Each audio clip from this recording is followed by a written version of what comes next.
The Three Little Pigs.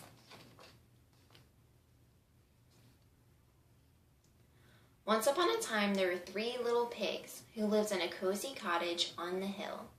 They loved to eat all the delicious food their mother made them every day.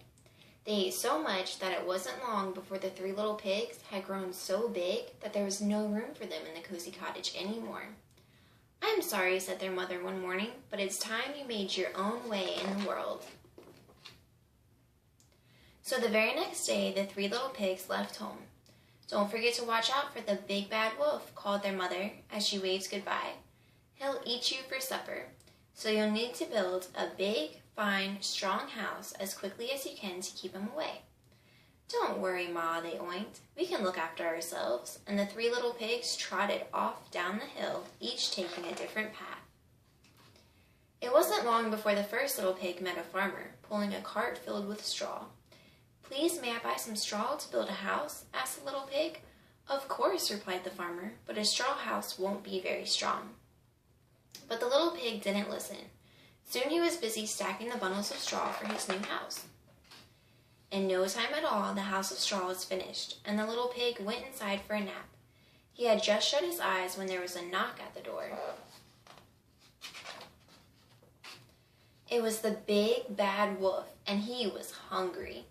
Little pig, let me in," growled the wolf. "No," cried the little pig, "not by the hair on my chinny chin. "Then I'll huff, and I'll puff, and I'll blow your house down," laughed the wolf, and that's just what he did. Huff, puff, whoosh.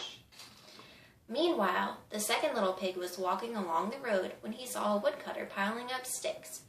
"Please, may I buy some sticks?" he asked politely. "I want to build a house."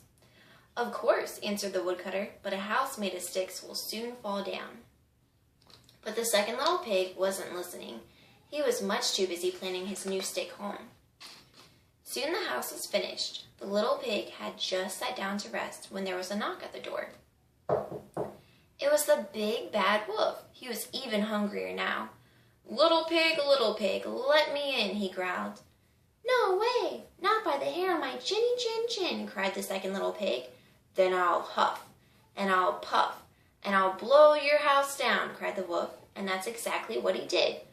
Huff, puff, whoosh. Meanwhile, the third little pig had met a builder. "Please, may I buy some of your bricks to build my house?" he asked. "Of course," replied the builder. "A fine, strong house of bricks will last forever." The third little pig took the builder's advice. He would build the strongest house in the land. Finally, after a hard day's work, the house was finished. It had 4 strong walls of brick, a tiled roof, a sturdy wooden door, and a large fireplace with a chimney. The third little pig had just put a pot of turnips on the fire to boil when he saw his brothers running down the road, closely followed by the big bad wolf. "Quick," cried the third little pig, "hide in here." The wolf, who was very hungry by now, banged on the sturdy front door. Little pigs, let me in," he growled, his tummy rumbling very loudly with hunger. "No way, not by the hairs on my chinny chins," cried the three little pigs. "Then I'll huff, and I'll puff, and I'll blow your house down," laughed the wolf. So he huffed, and he puffed, and he puffed, and he huffed, but the big brick house stood firm. The wolf was furious. He climbed up onto the roof and shouted down the chimney. "If I can't blow your house down, I'll come down the chimney and gobble you all up." The big bad wolf jumped and landed with a huge splash and the pot of turnips boiling on the fire below. "Yow!" He leaped up with a scream and ran out of the house, never to be seen again. And the three little pigs lived happily ever after in the house made of bricks. The end.